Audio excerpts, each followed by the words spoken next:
monkeys, and people say we monkey around, but we're too busy singing to put anybody down.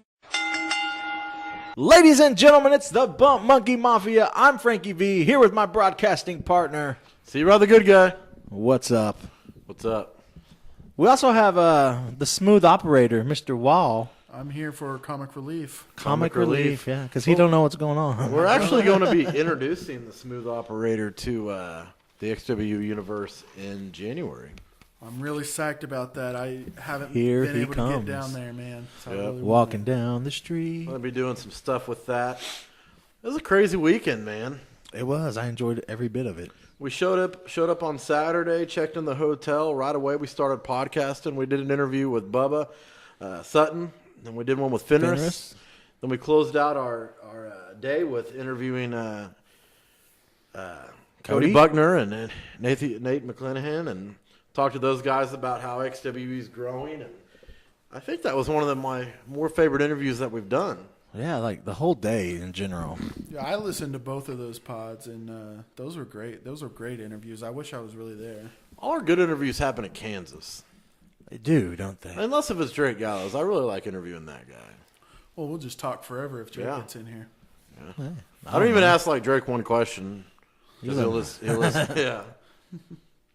Well, we did that. We also got the chance on Sunday. We just put up another podcast of we did an interview with Christian Temple, and we also did one with Merrick McMichaels and Chris Vell. Yeah, RWE superstars. So we got lots of pods and interviews. Check those out.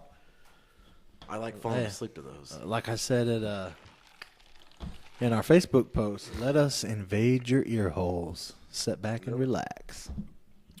Showed up to the Hey, venue. no, I want to say something real quick. This is comical. So one of our worship pastors at church, he's like, "Hey, I got to talk to you. I was like, "What's up?" He's like, "So my wife saw one of your Facebook videos, Oh, gosh. and she's like, what is this? What is this?" And he's like, "Oh man, that's Frank. Like he does like local wrestling and podcasting." And she's like, "I didn't know this stuff existed. What is it?" She's just freaking out about Yeah, it. she's like, "This is like she loves new stuff and she loves like other people's cultures and what they do Oh, my gosh. Do you know people make videos on the internet? and podcast about wrestling." So he tells me, he's like, "So effectively today," which that was on Wednesday. He's like, "She has listened to all your podcasts." Oh, my I was like, gosh. "Sir, we're kind of potty mouthing some of those." And he's like, "Oh yeah, so are we. It's whatever."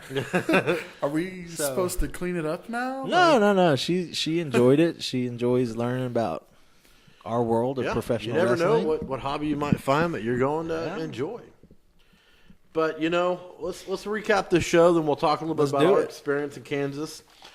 We started out the show with the 1%. You had Merrick McMichaels, Chris Vell, the icon Nathan Hills. Well, before that, we opened up with a very special guest who. Well, we'll get to Santa that. We'll get Claus. to that. So basically, these guys show up in a limo, basically wasting our time in the XW universe. They come in, they show up in a limo, they walk inside. Santa's in the ring. I love Santa. Santa Claus is awesome. And they get in the ring and fire Santa. What? Because they're not on the good list. I'm like, who the hell fires Santa Claus? Yeah. Are you? Well, they asked him. They was like, "Do you have a gift for the 1%?" And he's like, "No." I think he's just mad because JT Money couldn't sit on Santa's lap. Well, he's small enough to fit on Santa's lap. Do they even have the authority to fire Santa? Like, yeah, who does? Who has the thought right he to was fire like- Santa Claus? The upper of the ups. Like, No one can fire Santa. have you ever seen Guardians of the? What is it?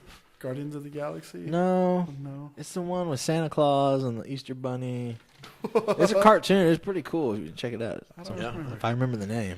So these guys come out, they ramble on, blah, blah, blah. Merrick McMichaels gave him and Cody the Trophy a new Christmas present. They are the new RWE Tag Team Champions. Tag Team Champions. What? Yes. They didn't earn those or even or they don't even wrestle, wrestle, yeah. but hey, they're the new champions, I guess. So they weren't even in a match? You just handed them over to him? Like, hey, here's much like, hey, Merry Christmas. I own these That's- belts. We're the new You're champions. now the tag team champions. That's like me and Cody buying some belts off the internet and saying, "Hey, our fat asses are tag team champions."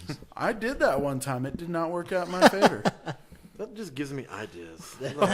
So many. We bought a Butt Monkey title and someone, we're coming for that. So basically they're rambling on. Fenris' music hits. Out he comes. Paradox, Jimmy the Funk, and Zombie Jones come out. You know, all these go back and forth. Basically go back and forth. Christian Temple comes out. Man, oh, man. Man, oh, man. And Merrick McMichaels did not look happy about that. Christian Temple and Chris Vell are in the best of 7 series for that RWE championship. Best of 7. So everyone got put in a match that night. You had Paradox had to defend his title in a gauntlet match. Zombie Jones had to defend his Cruisercore championship against Chris Callahan. You had Jimmy the Funk Armstrong had to face his best friend Zero. Fenris actually had a #1 contendership match against Blade. Yeah. Who won that one?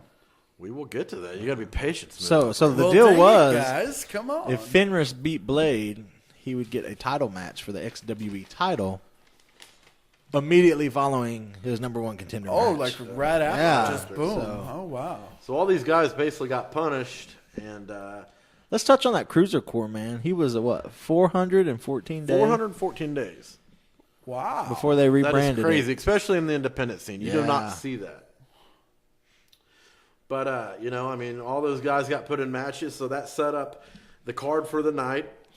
We started the night off with Thorn Oxguard against Aaron the Prodigy Helms. Dude, Thorne's a beast. Thorn is a beast. We saw him at Haunted Havoc do a dark match against Drake Gallows. Thorn picked up the win. And I'm going to tell you, Thorn picked up the win also in this one. These guys know each other very well. We've probably seen Aaron Helms wrestle 15 times in the span of us doing this. Yeah. I like him. Yeah, Dude, this was the most physical match I've ever seen him have. This was the best match I think I've seen him. I actually seen some highlight stuff of him, and I was like, man, he is actually better than I thought. It was very physical. They worked very well together. He's better than you. And Thorn, man, he's new to XWE. That's definitely a guy to look out for. I dig that look, though, man. I dig that look. I dig that feud. Like, if they continue this feud, it is gold. It's just they work so well together, and I cannot say enough about both these guys. I was so impressed overall with their chemistry and everything around it.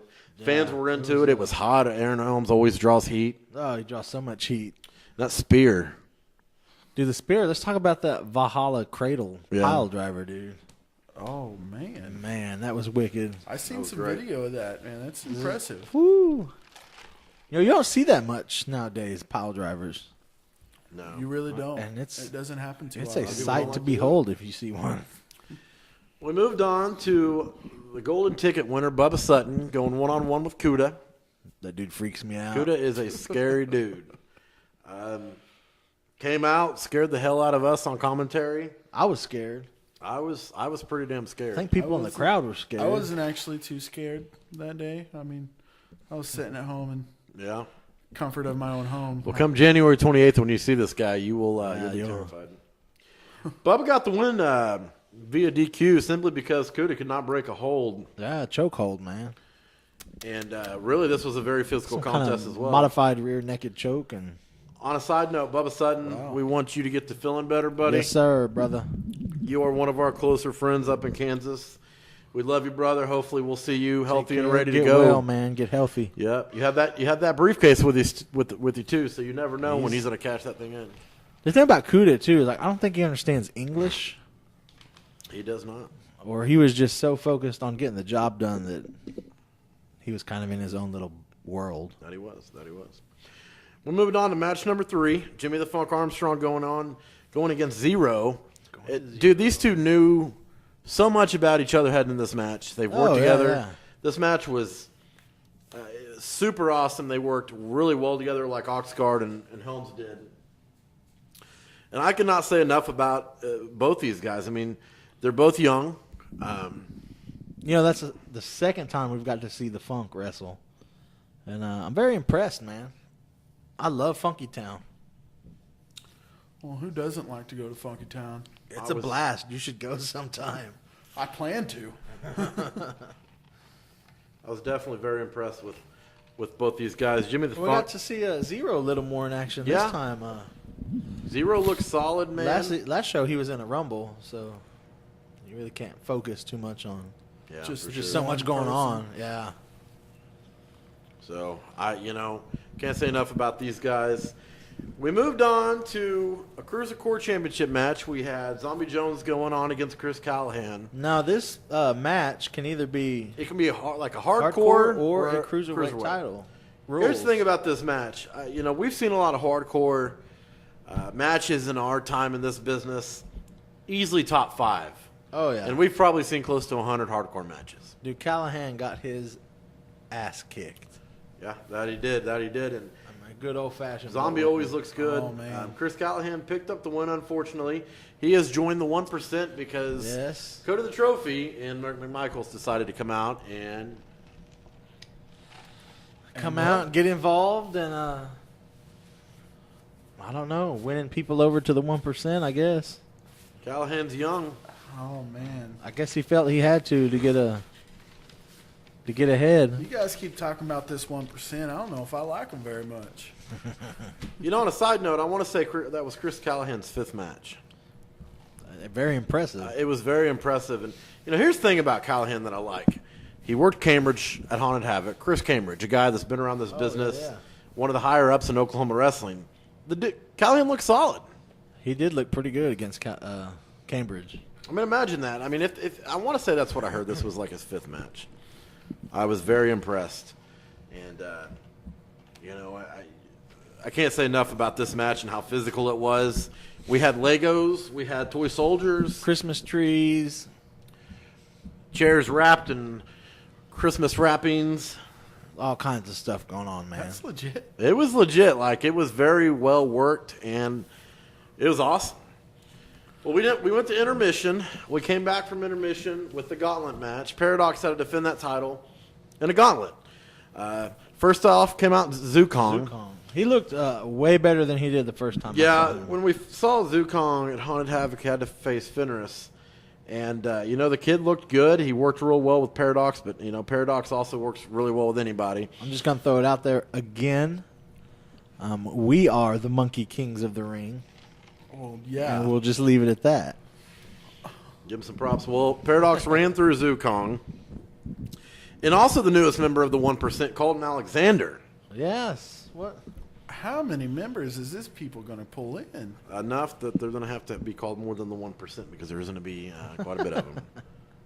3.5% or something. Alexander and Paradox worked extremely well together. That was probably up there for me at that show. Yep. That was a really good match, man. Alexander, I want to say he's an RWE guy. Solid worker. Excited to see what he brings to the table in XWE. So Paradox was able to defeat him, and then out came Jamie O'Ryan. Jamie's a young kid, man. Very young kid. This kid's got a future. He's got a future. He doesn't care about his body because he'll fly around anywhere. He does the flippy shit. He does. I love the flips and spins. Yes. He looked good. Paradox ran the table against these 3.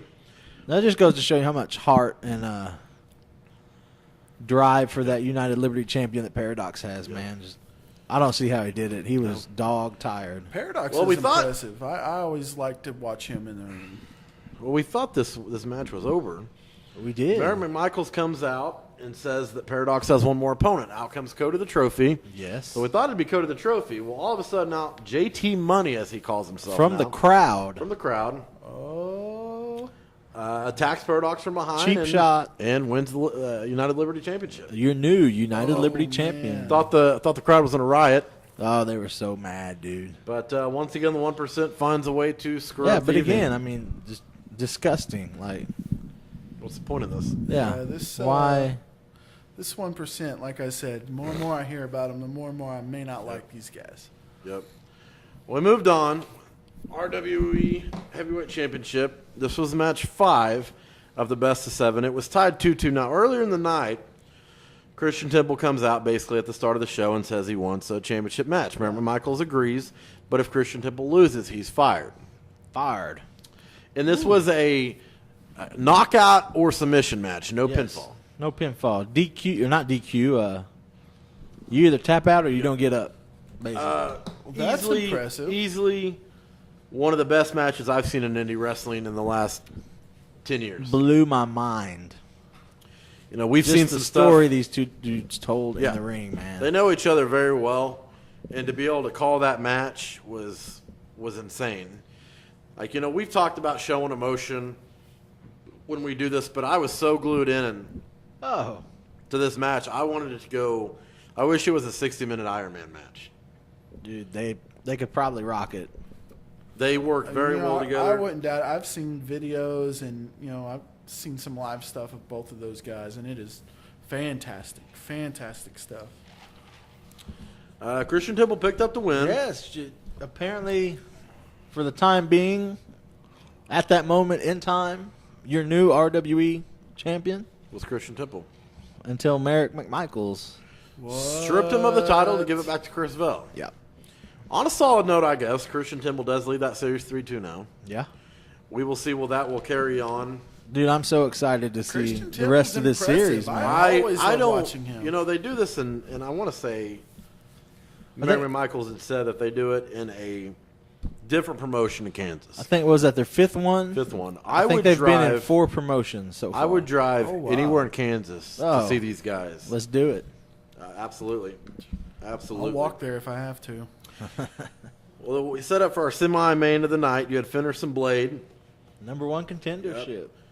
Fenris pulled it out, man. Blade always looks good in the ring. Mr. Big and Bad himself. This was a straight up brawl. Blade was. took a lot out of Fenris.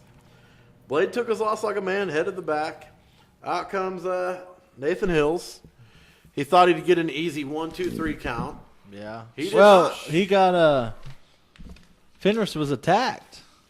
Oh yeah, that is right. He was attacked. Yeah, when Nate the Icon Hills was making his way to the ring, Fenris got jumped and Nathan laid Hills out with a walked title by our table a couple times, and I thought that he might have thrown our table over. Yeah, man, I don't know. He just it was just an unbelievable sight. Like Fenris had just went toe to toe with Blade, who's a very physical dude. I've seen both of these guys, perform in the ring, and they put everything into it. So I can just imagine how. So he was already tired, and then he gets clocked in the head with a title, which leaves Nate the Icon Hills wide open for the easiest 1-2-3 in the history of ever. And he takes his time, walks to the ring, plays his little title like a guitar in front of us, taunting us, obviously. And he gets in the ring and just casually lays on top of Fenris. 1, 2, and a kick out. Oh, we went crazy. What? I was so hyped.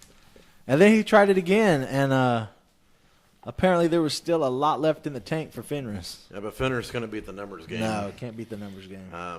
So basically, he took Nathan Hills. He took a damn beat. He took a violin to the head, and this violin exploded in the ring. So Nathan the Icon. And Nate the Icon. I cannot. Icon wins. I'm so wrapped up in this show. I just get so excited talking retains the about title. At this point, the 1% now hold all the titles in RWE and XWE. That is ridiculous. Somebody's got to do something about this 1%. Well, when you thought the night might get a little bit worse, Blade comes down. Yes. And it looked like we might have a new member of the 1%. But right after he gives him the too sweet, oh man, he just joined. He picks up Merrick McMichaels and bloodbaths him. Gives Merrick McMichaels a good old bloodbath. There you go, and, Blade. The crowd erupted So now Blade is in this fight against the 1%. So you got Fenris, Jimmy the Funk, Paradox, Christian Temple, Zombie Jones, and now Blade. It's a fantastic show, man. This thing's going to come to a head at some point in time. And I can't wait. Is not going to be that 1% for very long if they keep, pissing off these superstars. Well, I mean, they've got all the control. They've got all the titles. They do. I mean, that's the owners of XWE. Yeah. So that sets it up for January 28th, Saturday Night Showdown. What can you do? Kick them in the nuts and go somewhere else? Yeah. I don't know. Give them a stoner. So basically, we got to keep our jobs that we were told that we had to say what they told us to say. When we were told to say it. That's not over with just yet. No, I mean I can play by the rules, but you know, I don't like We'll see how authority it goes. figures. But that recaps the show. I don't like pants, but I gotta wear them. So, like I said, January 28th, Saturday Night Showdown, I believe. Saturday it's Night Showdown 4 at the Ambassador Hotel. Man, it's gonna be awesome. We stayed at the Ambassador Hotel, We did. and it's a nice venue. Nice venue for wrestling. I heard man. y'all got an awesome gift basket. We did. We did got a get some little popcorn. can of popcorn and some water. Smart water. I don't know why it's called Smart Water. Probably because we're dumb. I think Stupid. that's like a You hint. drink whiskey Yeah, it was like like- this guy, and But I you bet know- that's what it was, because you know they were like, "Yeah, you can have your jobs, but you're stupid." here's some smart water Yeah. and popcorn. You know, the biggest thing that I want to say is I want to thank everyone with XW for having us up, giving us one of the best weekends that we've had in this business. Y'all's like family to us now, man. We enjoy those trips. You know, we got a chance to hang out pretty much all day with these guys. When I say all day, I pretty much mean all damn day. All weekend. Showed up at 9:30 at their performance center, as they call it, and really got to hang out with the talent. And, the chemistry with their talent, like these guys just get along so well. Yeah. The chemistry's there. It's awesome to see because you're like, okay, this is the future of the business and a promotion that's on fire right now. Yes. Hot in Kansas, man. And it was just awesome, and we would like to thank you guys for everything you've done for us and giving us a great weekend. We are definitely excited to continue this working relationship. Yes. Looking forward to January, man. I'm looking forward Now- to meeting everybody, man. I want to get down there. We are drinking something very special tonight, Frankie V. We are drinking something very special. Not me. Near and dear to my heart now. We went to the official after party at the green. Hideaway. It is green. Looks like my Tastes- piss on St. Patty's Day. Mine's brown.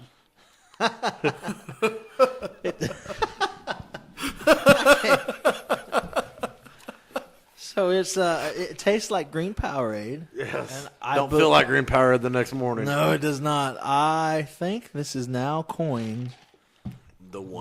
the 1%. And what is in it, Frankie V? It is Midori and 7-Up.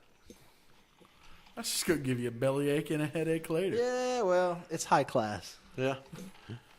I'll stick to my whiskey. 7-Up's pretty damn cheap, though. We couldn't afford Sprite. Yeah, where does that rank? Like Sprite, 7-Up, Sierra Mist? And they all taste the same. Oh, no, Yeah. that's not. Actually, I think Sierra No, Mist is it's a a little little bit more citrusy. Sprite's real sugary. 7-Up is cheap. 7-Up's got more flavor. I don't know. Well, I've got about a whole bottle of this to kill. So let's let the XJV universe get on with their night, day, or whenever the hell you're listening to this. I hope they Exactly. enjoyed this. Well, like little we said, podcast we got here. thank you guys for tuning in. Thank you for all you do for XW Yes. fans. You're seeing something Very special. grow, and it's a damn good looking baby, as Frankie V would call it. Yes. And we're excited for next month. I'm ready for it to happen now. When Yes. is the next Now. show? When's that happening? January 28th. It's You on know a what? Saturday night. XWE Universe, the Smooth Operator will see you January 28th. Oh, All right. I love it, folks. As always, you can like us on Facebook, catch us on Twitter, listen to us on YouTube and SoundCloud. And, folks, if you get a chance, why not go to our Facebook page, find the link, and vote for the Bump Monkey Year-End Awards. There's a few Kansas guys on the ballot, so go show them some love, check them out, vote it up, and we will see you in January. Woo!